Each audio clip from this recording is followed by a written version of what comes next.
How's it going, Craziacs? Welcome to the first simulation series video.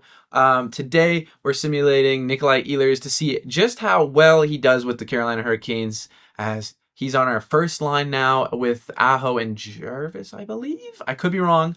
But today, we simulated the rest of his career with the Carolina Hurricanes. Does he stay with us? Does he get traded? Does he do well?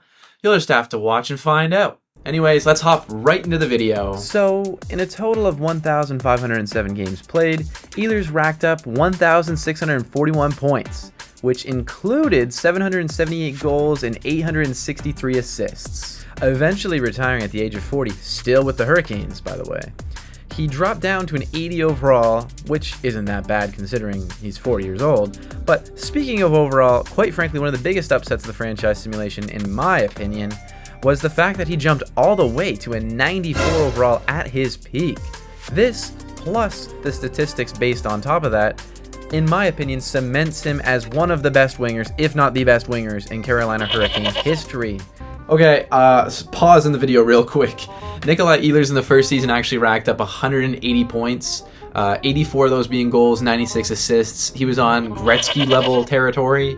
That's obviously not happening in real life that we know. Maybe that's EA trying to say something. Anyways, let's get back to the main video. We're just going to exclude that first season as it's probably not legible. Because what is going on, EA? Like, come on now. His actual best season with the Canes, he had put up an incredible 128 points in the 2025-2026 season, 58 of those being goals with 70 assists.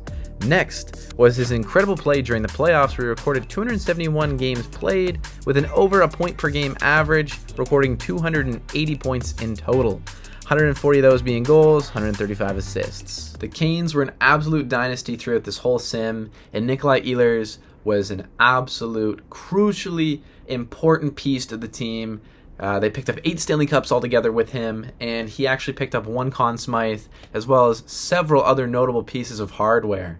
So let's break it down. Well, primarily I want to acknowledge the fact that he picked up 5 Lady Byng trophies, not to mention 2 Maurice Richards, an Art Ross, and a Ted Lindsay. All of that on top of his 8 Stanley Cups with the Canes and his 1 Conn Smythe. With all that said, I think that solidifies him as one of the top wingers, if not the best winger, as of right now in Canes history. And with all that, let me pull up on the screen the statistics throughout the whole sim. Thank you all for watching, guys. That's it for this episode. Be sure to tune in for episode 2 when we see what happens with Pyotr Kochetkov and his career with the Canes. Make sure you like, subscribe, and comment down below. And make sure you turn on that bell so you never miss the next episode. So with all that, stay crazy, Craziacs. Peace.